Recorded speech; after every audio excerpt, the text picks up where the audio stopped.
suite à ma dernière vidéo sur FNAF, et la première du coup, j'ai eu plusieurs remarques, notamment sur un point.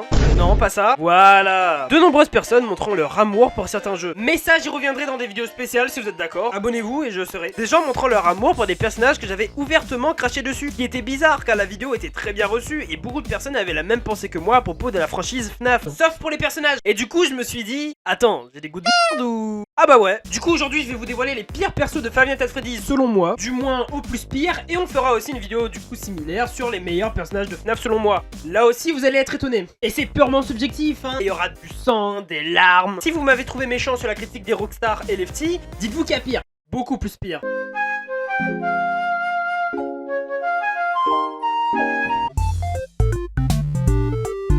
Dans cette catégorie, je vais parler des personnages qui sont en dessous de passable. Vraiment, des personnages qui avaient du potentiel, mais qui sont pas terrifiants, qui sont pas utiles à l'histoire, qui ont un gameplay moyen, et qui sont moches. Juste moches, en fait. Et on commence avec... De base, il était plus bas dans mon classement. Mais finalement, après réflexion, cet animatronique Rockstar, apparu dans FNAF Pizzeria Simulator en décembre 2017, conçu pour emprisonner le corps de la marionnette Poupette, est cool. Niveau gameplay, il a l'air bien, d'après ce que je vois sur le wiki. J'en ferai une vidéo critique, comme chaque jeu vidéo de la franchise FNAF, si vous êtes d'accord. Parce que celui-là, à part le wiki... Le concept d'un corps cachant un autre à l'intérieur est crépi de base, donc oui, il est terrifiant. D'autant plus qu'il est assez camouflable vu sa couleur. Et le truc qui fait le charme du perso selon moi, les tentacules. Bon, c'est pas officiel, mais on ne le voit jamais comme ça, je crois. Mais si c'est possible, eh ben oui, ça fait peur. D'autant plus que ces lignes de dialogue sont terrifiantes aussi. Mais il a toujours le côté haussé de Sonic. Et son design, c'est un repompage d'un animatronique déjà existant. Mais genre, c'est une copie d'une copie. C'est vraiment mauvais. Vous allez mieux comprendre quand je vais parler des prochains personnages. Mais c'est à cause de ces deux points qui fait pas de lui un super perso. Juste un perso en dessous de moyen, quoi. Ça fait pas lui l'un des meilleurs persos, mais le moins pire. Apparu pour la première fois dans la version Halloween du 4ème jeu, Nightmare Balloon Boy remplace dans ce dernier le Plush Trap, et donc possède le même gameplay que lui, à savoir s'approcher de toi dans un couloir sombre de la manière la plus rapide que Plush Trap il paraît, mais il ne bougera pas une fois la lumière allumée. Votre but étant de le faire arrêter sur la croix au sol en moins de 90 secondes pour gagner 2 heures en plus sur votre prochaine nuit. Sinon vous mangerez un jumpscare ou rien. Et j'ai un problème avec Nightmare Balloon Boy. Je crois que c'est parce que c'est littéralement un skin de Plush Trap. Il y a rien de plus ou de moins. Il sert à rien à l'histoire. Un peu comme cette version Halloween de FNAF 4 que j'ai toujours cru être un mod ou un fangame. Et c'est triste. De plus, le délire de mettre des éléments des Nightmares sur des robots pas détruits, ça fait bizarre. Je vois pas le côté cauchemardesque, mais plus une vraie création qui essaye de faire peur avec trop d'éléments horrifiques. Ce qui détruit la peur, justement. Il a l'air plus tangible comparé aux autres. Et c'est problématique. De plus, ce qui faisait peur avec Balloon Boy, c'était sa mécanique de gros fils de pute. Et son design réaliste, mais pas trop, qui perturbe. Il y a rien de ça. Même sa tête a l'air de flotter, alors que c'est l'animatronique le plus réaliste. Le seul truc terrifiant chez lui, c'est le bruit qu'il fait. Ça peut faire peur les non-fans comme les fans. Donc il y a au moins un seul truc qui le sauve. Bon, ça va, plus bas, il y a vraiment rien qui les sauve, quoi. De toute façon, comme les Rockstar, je suis sûr que je vais trouver dans les commentaires des fans de Balloon Boy Nightmare. Apparu pour la première fois dans Five Nights at Freddy's Sister Location, et étant l'antagoniste principal de cet opus d'ailleurs, Circus Baby est la mascotte du Circus Baby Pizza World, créé par William Afton pour tuer des enfants, qui se retrouve à tuer sa propre fille. Oh merde! Oh, c'est con ça! Bref, un personnage important dans l'histoire de FNAF, donc oui, c'est assez original dans le roster des persos de FNAF, oui. Peut-être. Possédant un visage qui personnellement fait peur, que ce soit son sourire et ce côté humain mais non, ce regard perçant, ses dents, ce côté imposant de l'animatronique et ce qu'elle peut faire. Et j'ai pas parlé du concept même des Funtime, à savoir ouvrir le visage pour voir la dernière image que vous verrez avant de mourir. Un super personnage, mais qui fait pas peur. Je trouve que à part son visage et son gabarit, y a rien qui fait peur dans le personnage en lui-même. Hormis le visage, je trouve que des caractères humains dans l'aspect. Et on peut prendre comme exemple n'importe quel monstre lambda. Si tu mets des chaussures, une montre et un chapeau, ça fait plus peur. En tout cas, moins peur. De plus, elle a éclipsé Freddy dans sa première apparition. Ça, c'est impardonnable, surtout quand la série s'appelle Five Nights at Freddy's. Vraiment, il y a du bon dans le fond, un petit peu dans la forme, mais pas assez, hélas, pour moi.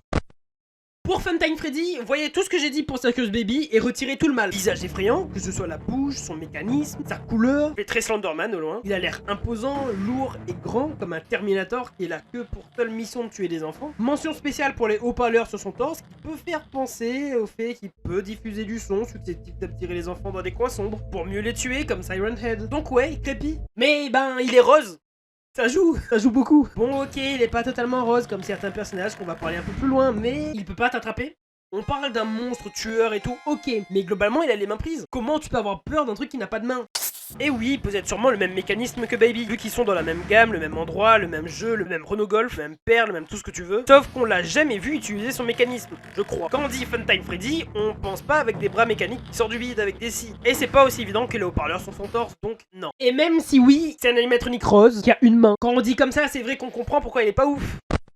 Un mix parfait entre Toy Bonnie et Bonnie. Un animatronique au regard terrifiant et perçant, mais il est petit. Ah, pas de pied. Quoique ça peut donner des déplacements vraiment chelous et terrifiants. Mais globalement, c'est un animatronique Toy, aka les animatroniques les moins terrifiants des jeux. Mais en retirant tout ce qui fait d'eux des animatroniques terrifiants, à savoir, genre leurs jambes. En plus, il est petit. Et pour moi, c'est un point qui pèse vraiment dans la balance. Bonne a rien pour lui. Qui en fait des cauchemars de Bonne? Vraiment. Comme quoi, Sister Location a des animatroniques plus que moyens. Le problème avec ce Foxy, c'est que tout ce que je pouvais trouver dans Circus Baby et Freddy, à savoir le côté massif, lourd et dangereux, et ben lui, il le possède pas. Du coup, il est juste rose et fin. Vu son gabarit dans son ventre d'animatronique tueur, il y a à la limite un mini frigo qui refroidit rien. Et la feature de haut-parleur, et ben, pas remonter dans l'estime après tout ce que je viens de dire. Il est pas effrayant. Encore moins que Freddy, encore moins que Bonne, parce que lui, Bonne, vraiment, il scrute mon âme. S'il vous plaît, qui trouve Funtime Foxy effrayant ici? Le seul truc bien, c'est son gameplay. Tu dois avancer dans une pièce noire, oui, c'est cool. Au moins, lui, il a pas repompé son gameplay sur d'autres, n'est-ce pas, Nightmare Balloon Boy? Et puis, c'est celui qui possède l'une des gueules les moins effrayantes de tous les Foxy. Vraiment, non.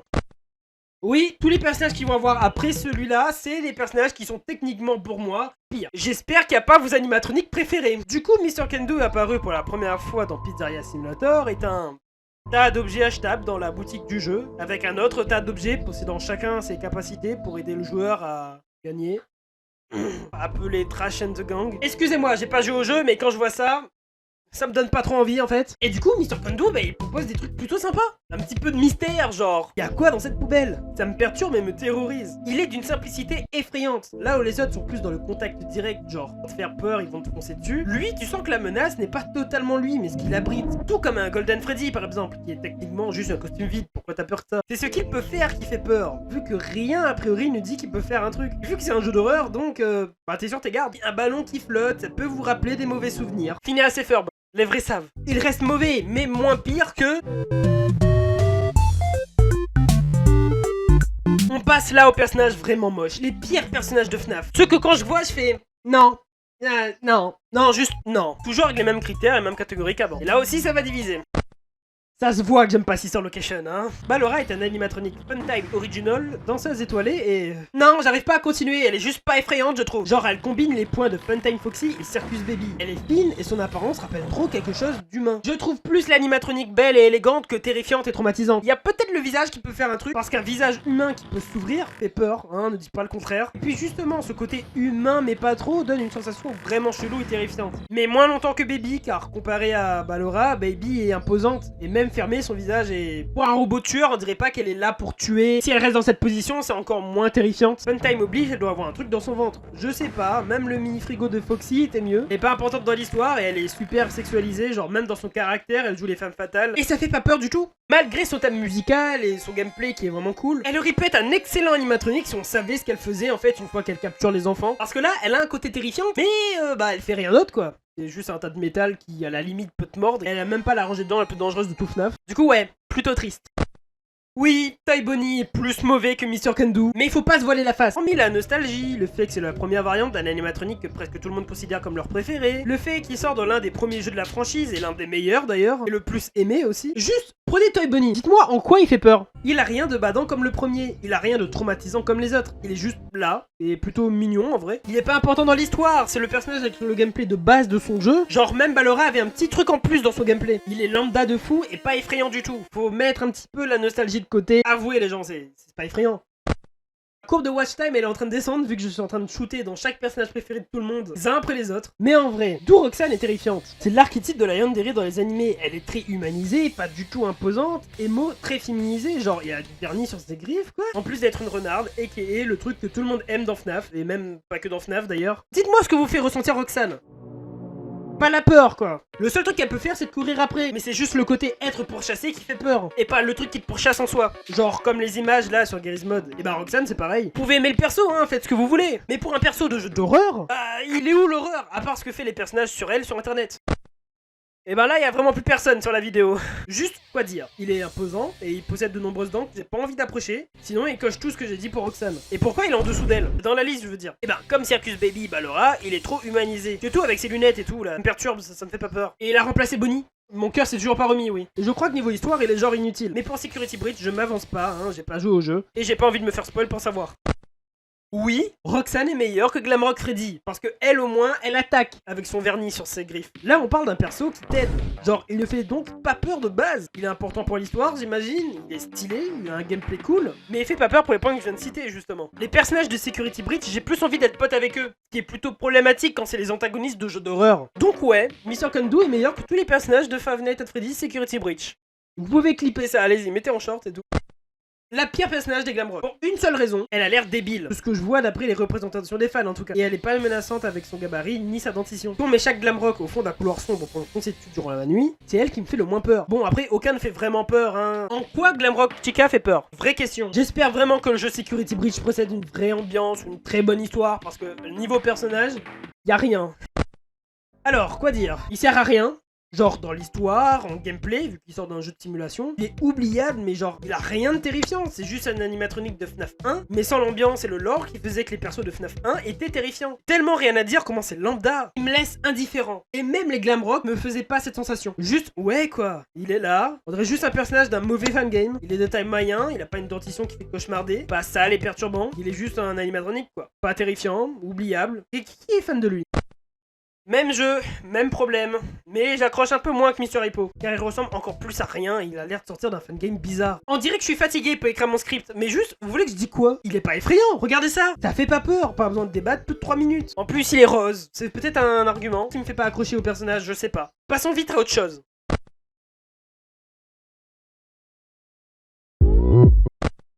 Enfin un perso qui ressemble à un personnage de FNAF, enfin un truc qui... Non, juste non en fait, c'est tout. Comment il peut faire peur? Le seul truc qui pouvait faire peur, et que j'ai cité avant pour d'autres personnages que je trouve mauvais, comme Ballora, c'était le fait qu'il pouvait mordre. Là, on a rien qui fait rien. Mais littéralement. Et en plus, si on rajoute les autres problèmes que j'ai cités pour Mr. Hippo, c'est vraiment l'un des pires animatroniques. Et en plus, ils sortent dans le même jeu que Trash and the Gang. Comme quoi, Pizzeria Simulator, c'est vraiment de la grosse merde. Oui, je trouve tous les animatroniques vus avant meilleurs que Rockstar Foxy. Ne criez pas, je vais vous expliquer. Eux, au moins, ils étaient originaux. Oui, Monsieur Hippo était nul, mais au moins, ils avaient un travail de recherche. Il y a un nouveau truc proposé. Là où pour Rockstar Foxy, j'ai juste l'impression que Scott Cawthon, le créateur, il a juste pris Foxy de base, a réparé, il nous a vendu ça comme si c'était un nouveau animatronique. Parce que, attention, il a une étoile. En plus, on parle d'un animatronique qui a juste une jambe. Ça me fait pas très peur, j'imagine qu'il est facilement distançable, sert à rien dans l'histoire. Gameplay parlant, il n'a pas l'air d'en avoir, et c'est le Foxy avec le moins d'aura autour de lui, je trouve. Mais je l'aime bien. C'est un Foxy pas détruit, il a un arcodéon et un petit péloquet, j'adore. Mais niveau peur, importance, non.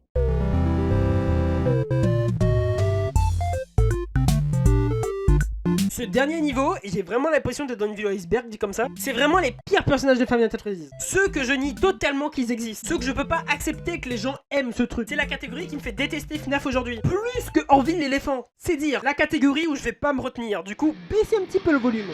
Une grosse merde, voilà ce que c'est. Un personnage tellement oubliable que le créateur a dû le mettre dans une suite plutôt que dans les jeux où on met à l'honneur les funtime. Un personnage sexualisé à mort. Et c'est un niveau où lors de l'écriture de cette vidéo, je viens de me rendre compte que ces images, c'est officiel. C'est pas un fanart sexy d'un mec bizarre. Non, non, non, non, ça sort des jeux. Mais elle sert à rien. Elle est aussi utile que mon genou pour faire des crêpes. Ça veut dire rien. Le seul truc terrifiant chez elle, c'est son cupcake et ses fans. Parce que à part ça, c'est juste une pute métallique de 70 000 balles.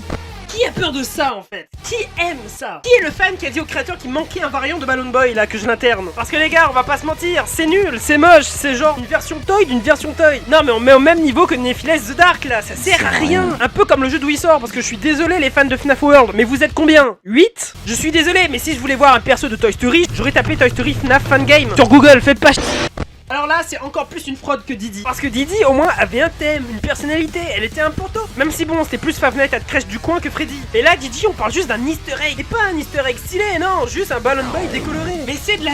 Vraiment, qui voulait consciemment invoquer Didi? Dans les mêmes jeux où tu peux avoir des dingueries comme les Shadow, Endo, Golden Freddy. Mais non, tu joues pour invoquer une qui apparaît sur ton bureau, mais elle, au moins, elle coûte pas 70 000 balles. Un Funtime Chica. Non, mais sérieux, elle sert à rien, elle est pas stylée. Et après, on l'a canonisée. Donc, t'es encore plus bizarre, Scott, avec tes persos, là.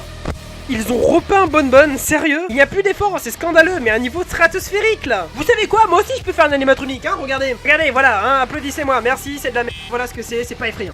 Alors là, je vais péter mon crâne. Ils ont réussi à rendre moche l'un des persos les plus aimés des fans. Ils ont réussi à ruiner le perso le plus important de FNAF. Ils ont réussi à passer de ça à ce truc. C'est plus un lapin, c'est un rat, c'est dégueulasse. Donc en plus, quand tu connais la légende que c'était, Jack le frérot, il revient à chaque fois, arrête de respawn, ça devient ridicule. Mais en plus, regardez ce qu'on a eu. Il pue sa mère, mon céréal au fond de ma tasse de lait, meilleure gueule que lui. Déçu. Et terrorisé. Mais pas par lui, mais parce qu'on fait de la franchise.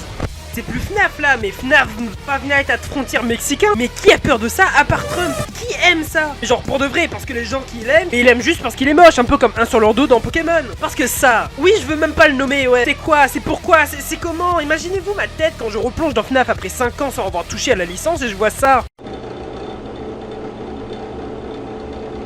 Ça me déprime à un niveau où j'ai envie de dépenser mon argent dans tout et n'importe quoi sauf ça. Hein, n'est-ce pas, Funtime Chica? Je les regroupe tous ensemble parce qu'ils sont dans le même endroit, dans le même groupe, dans le même jeu de merde. Le même problème que j'ai déjà cité 2 fois maintenant, mais c'est pas original. C'est pas effrayant, ça sert à rien dans l'histoire. C'est de la merde. Et ok, vous pouvez kiffer, mais du coup, si on fait un nouveau jeu FNAF et que je remets les animatroniques préférés de tout le monde et que je mets juste des lunettes, ne dites pas que c'est pas original, ok? Parce que sinon, ça fait un scandale. Déjà que les Funtime sont pas si effrayants que ça, si on retire tout ce qui reste, et ben c'est de la merde. Et ça, c'est de la merde. À quel moment tu regardes ça et tu peux me dire premier degré? Oh ouais, si, ouais, c'est un FNAF officiel. Non mais sérieux, c'est un fan game, c'est des produits dérivés, mais ça vient pas de FNAF ça. Crash of the Gang, je crois qu'il y a pas plus bas fond que ça, sérieux. Pour que vous compreniez que c'est vraiment de la merde. En tant que fan de FNAF, essayez de vendre votre jeu préféré avec vos personnages là à des gens qui connaissent pas du tout la licence. Tu auras beau parler de lore ou de jumpscare ou du fait que c'est effrayant, on va te prendre pour un con. Et si t'aimes au moins 1-2, et ben sérieusement, t'es vraiment... Je suis trop fatigué et dégoûté pour continuer la vidéo, juste là. Personne aime ça par les de gros fils de filles. Désolé pour cette violence gratuite, mais c'est vraiment le bas-fond de FNAF, on est d'accord. Mais FNAF, il y a aussi de bons personnages. Et on se retrouvera la prochaine fois pour parler justement des bons personnages. Et là aussi, je pense que vous seriez pas d'accord avec moi, hélas. Parce que je sens que dans cette vidéo, vous étiez de plus en plus en train de grincer des dents. Mais c'est mon avis sur les pires personnages de Five Nights at Freddy's. Si à l'avenir d'autres jeux apparaîtront, je ferai une vidéo sur chaque jeu en particulier avec les meilleurs et les pires personnages. Pour voir ce joueur arriver, il suffit juste de vous abonner, comme ça vous perdez pas le fil. Likez, commentez. J'espère que cette vidéo était divertissante, parce qu'en vrai, il dure 1h20 là de tournage, de rush. Dites-moi dans les commentaires votre liste de personnages préférés, j'ai bien envie de savoir. Dites-moi si vous êtes d'accord avec moi, ce serait extrêmement cool de savoir ça. Moi je vous dis abonnez-vous et je vous fais la bise.